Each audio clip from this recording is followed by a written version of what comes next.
La Bíblia en les frases populars. En una cultura postmoderna, com ha influenciat la Bíblia en les nostres expressions?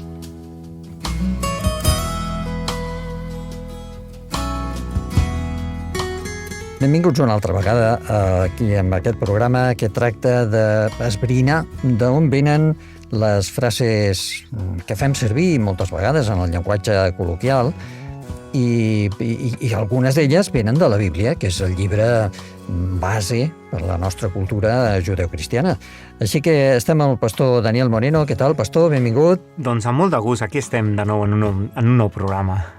Ell és l'encarregat d'ajudar-nos a conèixer l'origen d'aquestes frases i avui ens porta una altra frase. Quina és? Sí, doncs avui m'agradaria que poguéssim parlar en relació a una frase que també és prou coneguda, no? en el nostre vocabulari habitual. No? Estem parlant d'aquesta frase que diu «On està mort la teva victòria i on està el teu aguijón, la teva punxa, per dir d'una manera, no? D'on ve aquesta frase? Aquesta és la proposta d'avui. Doncs d'on ve? Clar, és molt bona pregunta. I què vol dir, no? Com la fem servir? Què volem dir quan diem aquesta frase? Clar, estem parlant d'alguna forma, abans d'entrar en el text bíblic, que és l'origen, l'objecte d'aquesta reflexió d'avui, estem parlant de com que hi ha vegades que la mort sembla que triomfa. Avui parlarem d'un tema una mica delicat. Delicat em refereixo perquè tots hem passat experiències de pèrdua d'éssers estimats. Jo, la meva sogra, per exemple, fa un parell d'anys doncs, va passar el descans en l'esperança en Crist després de 4 anys lluitant amb el càncer. És un tema molt delicat i molt dur perquè tristament en cadascuna de les nostres famílies realment quan no hi ha un cas hi ha 2 casos. És complexa, no? Sembla com que de vegades la mort, aquest enemic compartit que ens sembla com que ens equilibra a tothom, sembla que la mort de vegades venç. I per què? Per què? És una cosa que de vegades ens rebota, ens produeix una aversió profunda de dir per què ha de passar això? Tots hem lluitat amb amics que per lo que sigui doncs, han passat el descans després d'una llarga lluita amb una malaltia i dona ràbia fins i tot el fet de dir, escolta, per què? Per què la mort ha de ser la que prevalgui? Per què? Són preguntes que de vegades no obtenen resposta. La frase popular també parla de l'agulla, no? On està el teu aguijón, no? Aquesta punxa permanent, no? Sembla com que és quelcom que ens acompanya a tots i ens fa la vida impossible. Sigui que siguis jove, sigui que siguis gran, tenim un sentit d'eternitat innat a les nostres vides que ens fa voler anar més enllà. Ens rebotem contra el concepte de la mort. Sí, al sentir això que ens estàs dient, estic pensant que hem arribat a introduir la mort com a part de la vida. És a dir, veritat. Des de petits ja ens acostumem a que es mor el gosset, es mor el canari, es mor l'avi, es mor el veí del tercer que ha tingut un accident o una malaltia, i sembla com que la mort forma part de la vida. Sí. L'hem introduït. Sí. És a dir, estem vivint, però en qualsevol moment ens podem morir, i això és com normal. Llavors, clar, no sé quan normal pot ser si al néixer un nen neix per viure. Llavors, ja ens estem enrotllant aquí amb conceptes filosòfics, però, clar, de cara a la persona que anem pel carrer, de cara al ciutadà de peu, com pot ser que si la vida és el que prima, és el que desitgem, és el que volem, és el que tenim, se'ns prengui per aquest altre fenomen que és la mort? Llavors, aquí o hi ha alguna que no funciona o hi ha alguna que no hem entès. És veritat, Jordi. De fet, fixa't, la idea és quelcom estrany, ho hem d'assumir. Jo fins i tot m'he trobat gent molt gran que se'ls hi ha oblidat que s'han de morir un dia i que quan arriba aquest moment es rebota molt. Jo crec que, mira, i a més passa una cosa, mira, com que ningú ens hem assumat a l'altra banda, què passa quan morim?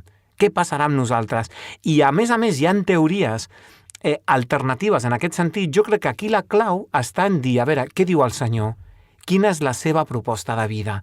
Quina és la seva esperança que ens ofereix? Una esperança real i palpable, tan palpable com la vida que vivim aquí, que no deixa de ser un anticip de l'eternitat. Aquesta és la qüestió. El text bíblic que engloba, diguem, aquesta frase es troba a 1 de Corintis, capítol 15, del verset 54 en endavant. I m'agradaria recordar-ho perquè és un text que de vegades es recorda en els funerals, etc. Però jo penso i crec que aquesta realitat l'hem de tindre ben present, aferrar-nos a la promesa i a l'esperança i seguir endavant. Aquesta és la proposta. El text bíblic diu: perquè aquest cos corruptible s'ha de revestir d'allò que és incorruptible i aquest cos mortal s'ha de revestir d'immortalitat. Ho dona com un fet real, ho dona com una necessitat. Escolta, arribarà un moment en què ens hem de regenerar. Aquesta és la qüestió.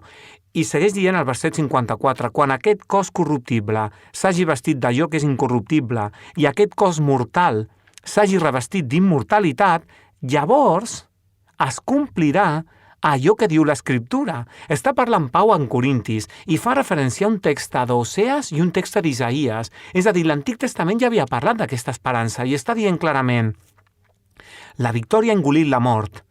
Oh mort, on és la teva victòria? On és ara, oh mort, el teu fibló? El fibló de la mort és el pecat, i la força del pecat ve de la llei, però donem gràcies a Déu que ens concedeix la victòria per mitjà de Jesucrist, Senyor nostre. És com un text personalitzat, on d'alguna forma diu clarament: escolta, on està la teva victòria, o mort? Arribarà un moment en què allò que és corruptible es vestirà d'immortalitat. No més llàgrimes, no més clamor, no més dolor, no més situacions injustes, no més hospitals infantils, no més situacions de que la vida se'ns escapa de les mans, i arribarà un moment en què realment aquesta victòria, aquesta vida en majúscules, podrà vèncer la mort. Aviam, m'estàs parlant de victòries. Si hi ha una victòria és que hi ha una guerra. Sí, molt bona la pregunta. M'estàs parlant d'una guerra entre la vida i la mort? Estem parlant d'un conflicte còsmic, amb dimensions còsmiques, i tens raó. És una guerra entre la vida i la mort. Tens raó. Des de l'entrada del pecat en aquest món, això ens pot semblar una mica... Si la persona que ens escolta és creient, dirà sí, crec en això, perquè això, des del primer capítol de la Bíblia, des del tercer capítol ja et diu: escolta, aquí hi ha problemes, estem en un conflicte. Però és que això és real, això ho vivim al camp de joc on tu i jo ens movem. Però sí, hi ha un conflicte. I aquest conflicte es va guanyar a la creu, amb Crist. I aquest conflicte està garantit, la victòria està garantida. I amb aquesta victòria, a través de Crist, algun dia la mort deixarà de ser el nostre enemic. Arribarà un moment en què la mort serà matada. Mai millor dit, encara que sembli una redundància. Sí, doncs, carai, ens acabes d'obrir una altra finestra de l'esperança. Sí. Perquè, per lo que m'estàs dient, entenc que la mort és un fenomen aliè, o sigui, una cosa estranya. Totalment. Una cosa que ha arribat sense que la invitessin. Sí. O sigui, està aquí. Sí. I és comú a tots, ens equilibra i tots passem per aquest procés, però a la vegada la vida, la proposta de vida eterna també és per tothom. I aquesta vida és la proposta de l'Evangeli. He vingut perquè tingueu vida i la tingueu en abundància. I sobretot, no us oblideu, aquests oients que puguin estar passant algun problema, etc., recordeu Apocalipsis, que és la revelació de Crist? Mai millor dit, recordeu els últims versets, el capítol 21, versets de l'1 al 4, no? Quan diu que finalment Déu destruirà la mort per sempre i netejarà totes les llàgrimes, i ja no hi haurà més mort, més llàgrimes, ja haurà passat tot això. Per fi podrem parlar de llibertat, per fi podrem parlar de vida eterna. Aquesta és la qüestió. Eixugarà totes les llàgrimes dels seus ulls i no existirà més la mort, ni dol, ni crits, ni sofriment, perquè les coses d'abans han passat. I el qui seu al tron va afirmar: jo faig que tot sigui nou. O sigui que la frase que estem analitzant avui, on està, mort, la teva victòria, serà la pregunta que farem quan estiguem en aquesta vida nova o en aquesta vida inacabable de la que ens estàs parlant. Això mateix, Jordi. Llavors, clar, com tindrem vida ja no hi haurà mort. Això mateix. I això és tan real com que tu i jo estem parlant aquí. Doncs gràcies per obrir-nos una altra vegada la nostra visió a l'esperança. Amb molt de gust, Jordi. Ha estat un plaer que ens acompanyis i ha estat un plaer que ens acompanyeu tots vosaltres. I per mi també ha estat un plaer enorme poder-vos acompanyar a tots plegats. Soc en Jordi Abad i us espero en el proper programa.